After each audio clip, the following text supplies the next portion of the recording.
Back in 1987, a factory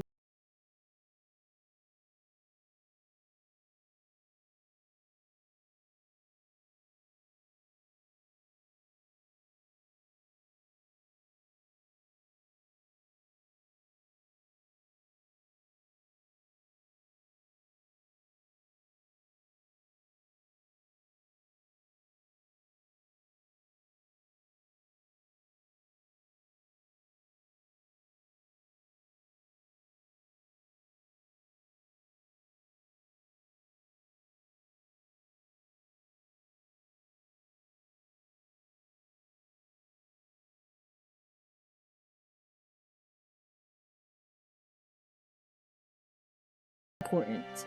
These are the 20 forgotten moneymakers that faded away when corporate culture convinced your granddad that a real man punches someone else's time clock. Before we dive in, hit that subscribe button, because at least one of these could completely change your financial future. Let's kick off with number 20. Number 20. Knife and scissor sharpening routes long before food trucks became hip. Traveling sharpeners drove painted vans through residential streets, ringing a brass bell that told every homemaker to bring out her dull blades.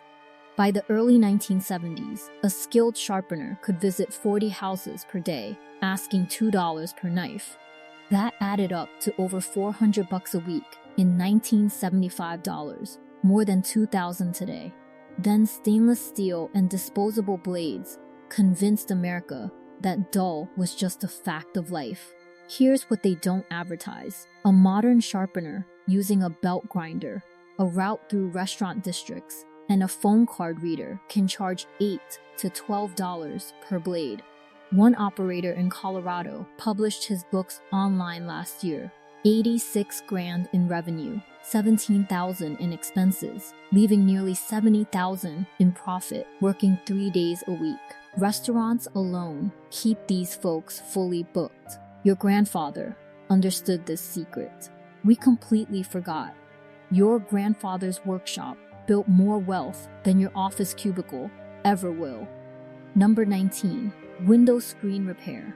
When aluminum screens began tearing back in the 1960s, every block had a guy with a roll of mesh and a hand tool who'd fix your window in 20 minutes for $3. Then big box stores flooded the market with pre-made screens, and the trade went underground. What they don't tell you, those factory screens almost never fit right. Replacing a window at a chain hardware store runs $40 to $60. A guy with a $30 spline tool, fiberglass mesh, and a folding table can rescreen any window in 15 minutes for $25, pocketing $22. Multiply that by 10 houses on a Saturday morning, that's $220 before noon. One repairman in Phoenix runs ads only on Nextdoor and clears 40 grand a year working weekends. Most of his customers had been quoted $300 at a hardware store and decided to ask a neighbor instead. Number 18. Worm farming back in the 1950s. Every gas station near a lake sold live nightcrawlers in styrofoam cups for $0.25. The supplier was usually an old-timer with a backyard bed full of worms, soil, and coffee grounds. He'd move 3,000 worms a week to bait shops at a nickel each during fishing season. By 1955, that added up to roughly $1,500 a summer, real money. Today, that same worm farmer can sell red wigglers and European nightcrawlers online for $40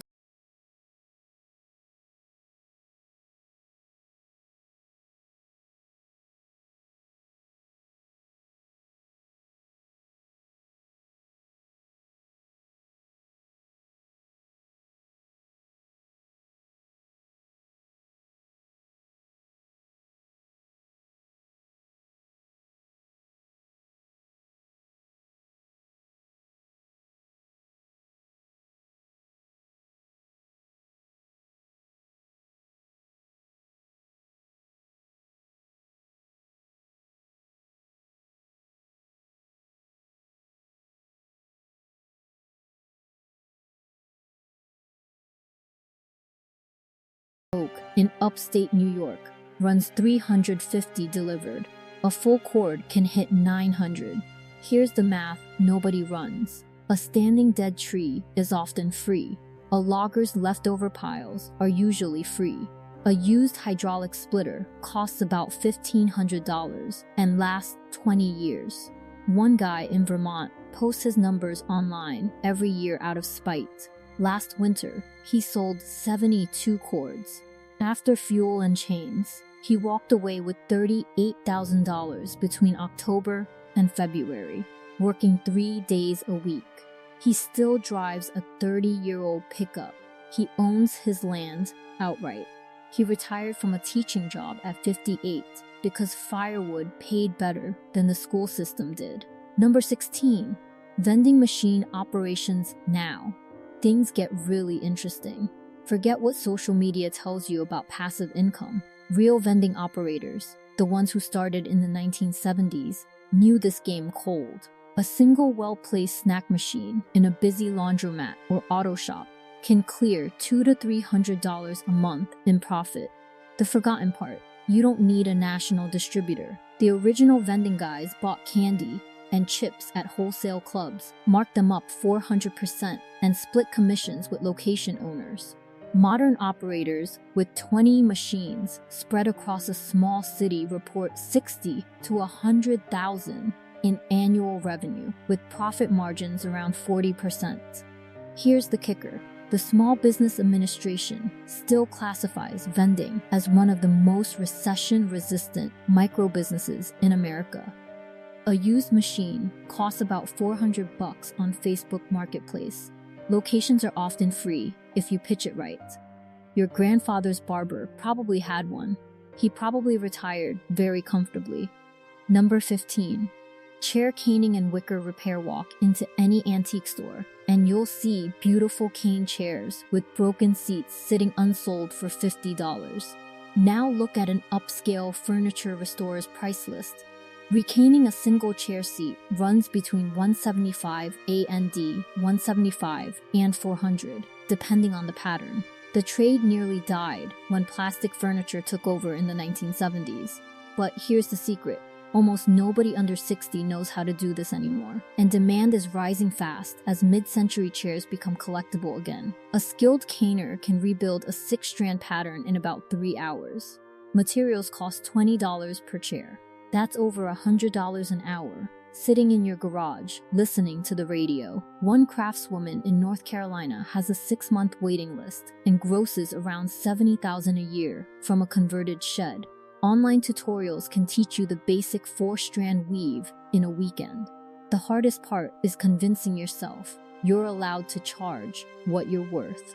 Number 14, mobile car detailing, the old way. Not the soap and go drive-through. The real deal, hand wax, leather conditioning, engine bay cleaning.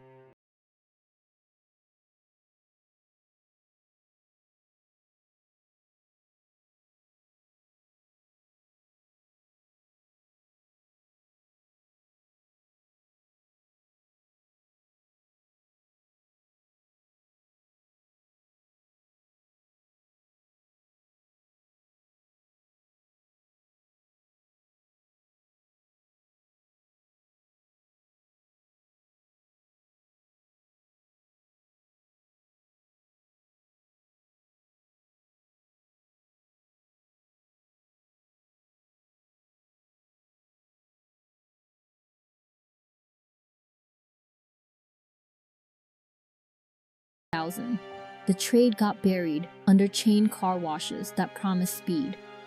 But people who own a $60,000 truck don't want speed. They want their leather conditioned. Number 13, picture framing. Walk into a chain craft store and price a custom frame for an 11 by 14 photo. You'll pay around $200 and wait 3 weeks. Independent framers in the 1960s and 70s did the same job in their basement workshop for $40 and pocketed $25. Here's the math. Mat board costs $2 a sheet wholesale. A length of basic molding costs $6. Glass costs $4. Total materials per frame, are about $15. The skill is in the cuts and the corners, and any patient adult can learn it in a weekend with a foot guillotine and a chopper. A small framing operation run from a spare bedroom can clear $3,000 to $5,000 a month, mostly through word of mouth and online marketplaces. The market is enormous. Every wedding produces framed photos, every diploma needs a home, every grandmother has a stack of art she wants protected. The chains overcharge so badly that almost any honest framer wins. Number 12. Bookbinding and book repair now. Here's where it gets strange.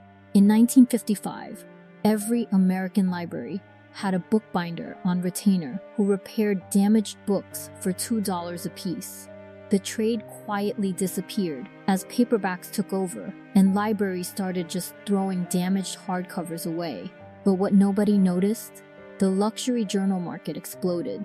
Custom-bound Bibles, family genealogies, restored first editions, and hand-bound leather journals on craft marketplaces regularly sell for $200 to $800 each. A single skilled binder working from home can build 6 to 8 books a week.